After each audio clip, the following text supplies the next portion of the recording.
அது என்ன அப்புறம் அரசியல் புரிதல் இல்லாம மக்கள் நமக்கு ஓட்டு போட்டுட்டாங்களாம்.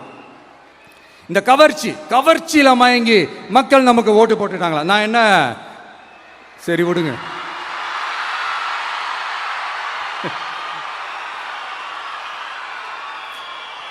மக்கள் அவங்களுக்கு ஓட்டு போட்டா அந்த மக்கள் நல்லவங்களா, அதே மக்கள் நமக்கு ஓட்டு போட்டா அந்த மக்கள் கெட்டவங்களா? தற்குறியா? இதே மக்கள் தான் இத்தனை வருஷமா உங்களுக்கு ஓட்டு போட்டுட்டு இருந்தாங்க. உங்களுக்கு மட்டும் என்ன வேற ஏதாவது பிளானட்ல இருந்து குதிச்சு ஓட்டு போட்டு போனாங்களா?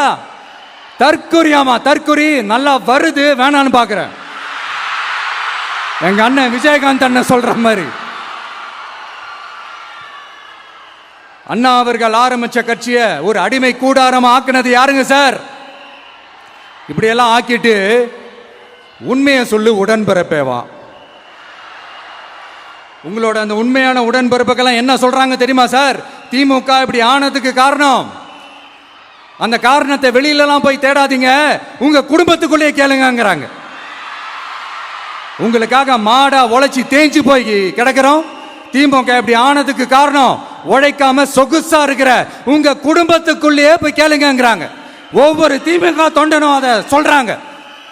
அதை புரிஞ்சிக்காம நம்மளையும் நம்ம மக்களையும் தப்பா பேசிக்கிட்டு, நீங்க மக்களை தப்பா பேசுனீங்கன்னா இந்த விஜய் வந்து கேள்வி கேட்பான், சும்மா இருக்க மாட்டான். இந்த விஜயும் தமிழ்நாட்டு மக்களும் வேறு வேறு இல்லை. இந்த விஜய் தான் தமிழ்நாட்டு மக்களோட ஒரு உண்மையான ஒரே பிரதிநிதி. இது இன்னைக்கும் சரி, நாளைக்கும் சரி, நாளன்னைக்கும் சரி, இதுதான் நிஜம்.